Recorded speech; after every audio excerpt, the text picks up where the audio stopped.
This is StoryRobot. Welcome to r/NuclearRevenge. Our first story of today is Excuse Me, Satan. I think you're in my seat.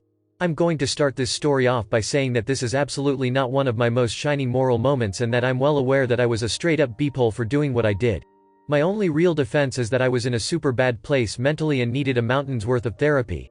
If you're curious about the circumstances around her, check my profile. Bitch was evil in human form.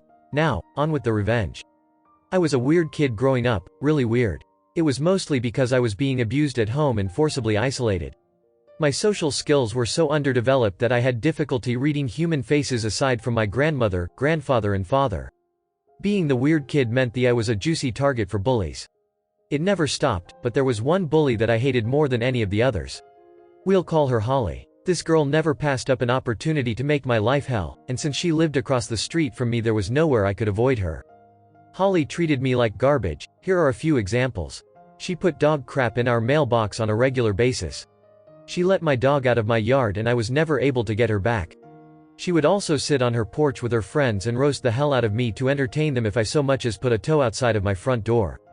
It went on for years.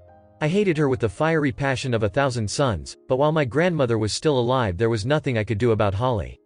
If I did anything to her or fought back in any way my grandmother would punish me for it, and I was more afraid of her than I was Holly, for a very good reason. So I made a plan. I suffered through all the abuse and promised myself that when I was older I would make Holly pay for what she did to me. Thinking of what I was going to do to her when the time was right was sometimes the only thing that kept me going. Over time, Holly grew up, and eventually she left me alone and stopped being in beephole. Unfortunately for her by then it was too late. I didn't give a beep about her new moral epiphany. I had been nursing my grudge for 2 decades and it was time for a reckoning. I was going to destroy that beep.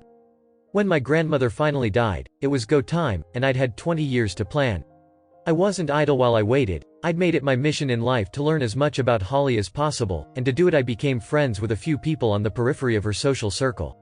Eventually, I knew more about her and her life than her own mother did. The first step I took in my plan was getting her fired from her job. It took longer than I would have liked, but eventually I managed it. Holly worked at a doctor's office, and I knew that the doctor she worked for was super Christian.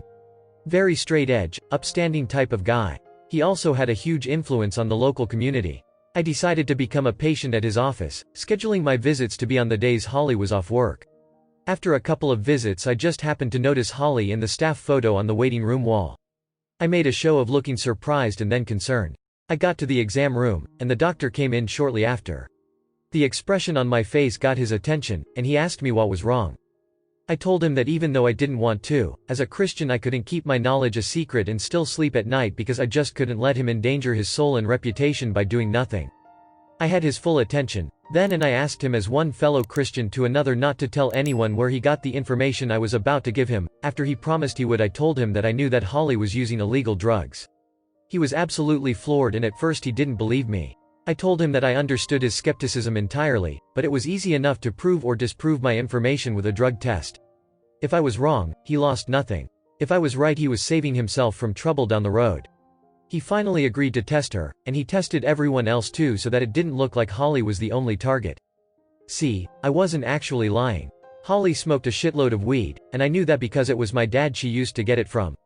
He'd been her weed dude since she was like 15. Her test came back positive for marijuana and much to my surprise, Xanax. Oopsie. The doctor fired Holly on the spot when the results of the urinalysis came back, and then he called me to thank me for telling him what was going on, and before he hung up he told me that I truly walked with the Lord. Y'all will never know how hard I had to fight not to laugh at the depths of his wrongness. I thought I was going to pop a blood vessel. Phase 1, complete. I know what you're thinking, it's just a job and it's not like she can't go get another one, right? Losing a job isn't the end of the world. You'd be wrong. Remember how I said that her boss had a very high reputation in our area?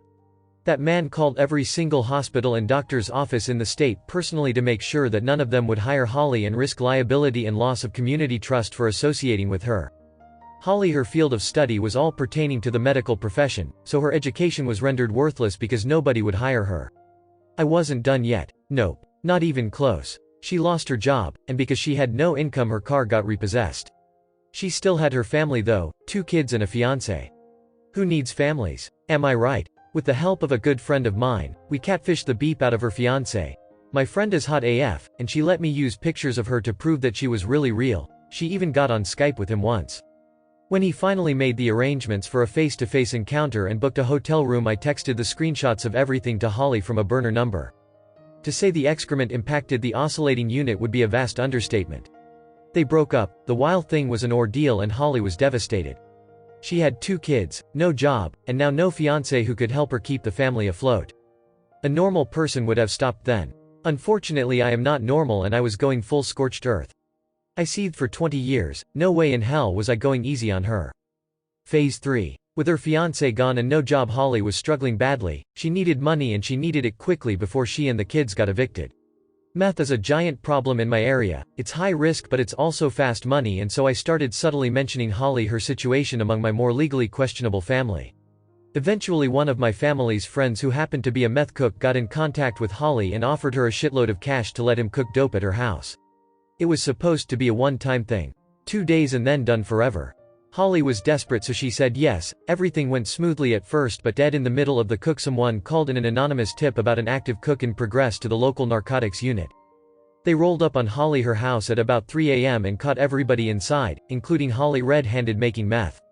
Watching her cry when they handcuffed her and put her in that police cruiser was one of the most gloriously satisfying moments of my life.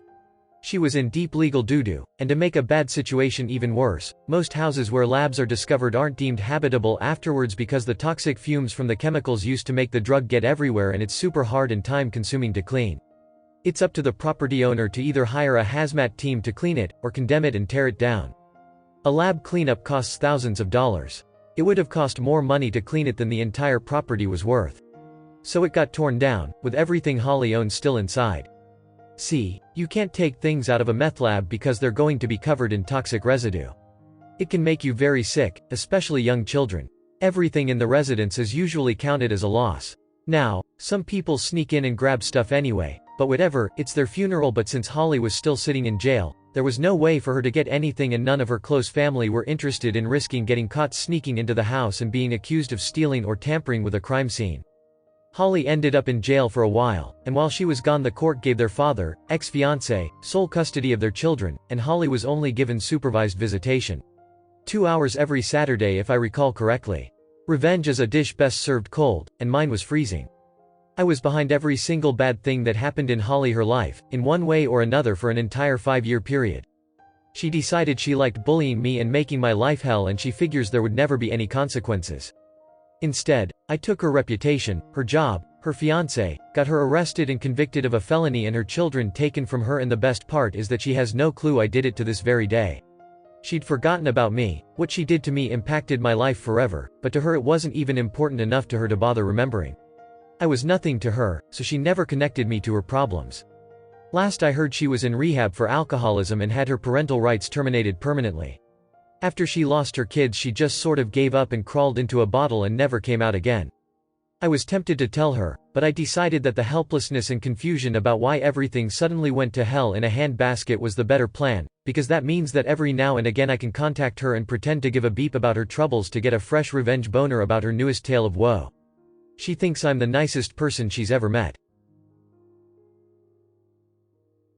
Thank you for watching. Error.